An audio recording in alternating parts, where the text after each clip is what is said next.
പത്തനംതിട്ടയിൽ പ്രായപൂർത്തിയാകാത്ത പെൺകുട്ടിയെ ബലാത്സംഗം ചെയ്തതിൽ അന്വേഷണം ജില്ലയ്ക്ക് പുറത്തേക്കും വ്യാപിപ്പിക്കാൻ ഒരുങ്ങുകയാണ് പോലീസ്.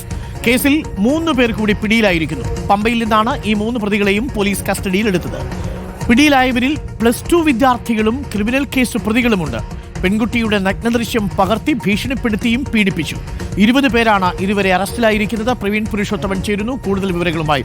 പ്രവീൺ പുരുഷോത്തമൻ, അന്വേഷണം പത്തനംതിട്ട ജില്ലയ്ക്കും പുറത്തേക്ക് കൂടി വ്യാപിപ്പിക്കുകയാണോ? +2 വിദ്യാർത്ഥികൾ അടക്കമുള്ളവർ ഈ കേസിൽ പ്രതികളാക്കപ്പെട്ടിട്ടുണ്ടെന്നാണ് സൂചന. അവരെയും പോലീസ് കസ്റ്റഡിയിലെടുത്തിട്ടുണ്ടോ?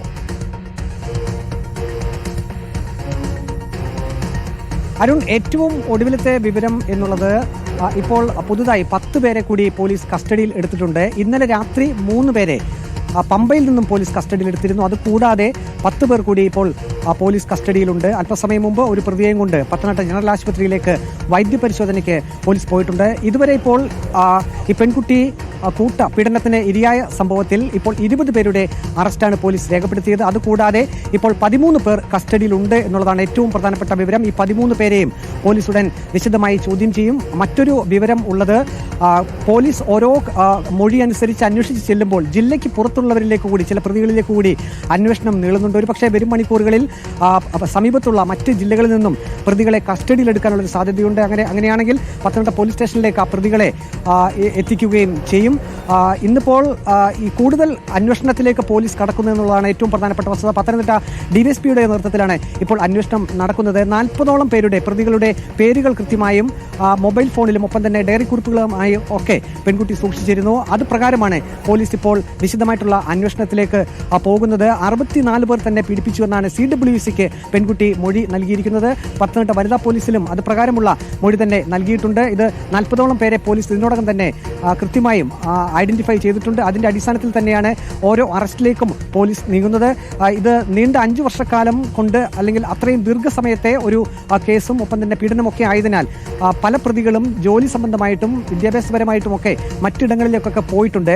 അവരുടെ ഫോൺ നമ്പർ ആണ് പ്രധാനമായും പോലീസ് ഇപ്പോൾ ഉപയോഗിക്കുന്നത്. കാരണം ഈ പെൺകുട്ടിയുമായി ബന്ധപ്പെടാൻ ശ്രമിച്ച പ്രതികൾ ഉപയോഗിച്ചിരുന്ന, അവർ വിളിച്ച ഫോൺ നമ്പറുകൾ കൃത്യമായി രേഖപ്പെടുത്തിയിരുന്നപ്പോൾ ആ ഫോൺ നമ്പർ മുഖാന്തരമാണ് ഇപ്പോൾ ഓരോ പ്രതികളിലേക്കും പോലീസിന്റെ അന്വേഷണം എത്തുന്നത്. അങ്ങനെ വന്നപ്പോഴാണ് ചില പ്രതികളൊക്കെ പത്തനംതിട്ട ജില്ലയ്ക്ക് പുറത്ത് ഉള്ളവർ ഉണ്ട് എന്ന് മനസ്സിലായത്. അവർ ജോലി ചെയ്യുന്നവരും പഠിക്കുന്നവരും ഒക്കെ ഉണ്ട്. അങ്ങനെയുള്ളവരിലേക്ക് കൂടി അന്വേഷണം പോയിട്ടുണ്ട്.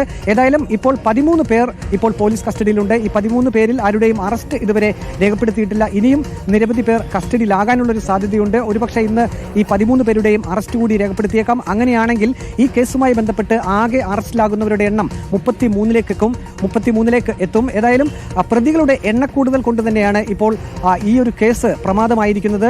ദേശീയ വനിതാ കമ്മീഷൻ ഉൾപ്പെടെ ഈ വിഷയത്തിൽ ഇടപെട്ട് കഴിഞ്ഞു. പോലീസിനോട് കൃത്യമായി അന്വേഷിക്കണമെന്നും പെൺകുട്ടിക്ക് മാനസികമായിട്ടുള്ള പിന്തുണ നൽകണമെന്ന് കൂടി ദേശീയ തലത്തിൽ തന്നെ ദേശീയ വനിതാ കമ്മീഷൻ തന്നെ നിർദ്ദേശം നൽകിയിട്ടുണ്ട്.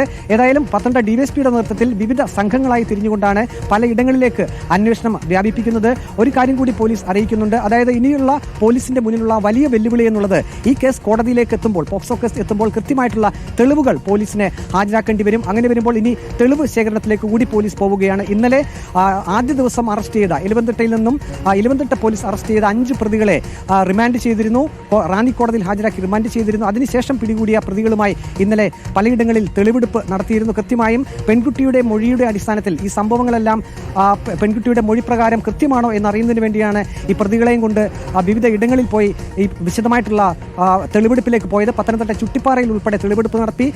പെൺകുട്ടിയുടെ മൊഴിയിൽ പത്തനംതിട്ടയിലെ ചുട്ടിപ്പാറയിൽ എത്തിച്ച് സംഘം ചേർന്ന് പീഡിപ്പിച്ചു എന്നാണ് പ്രധാനമായും മൊഴി.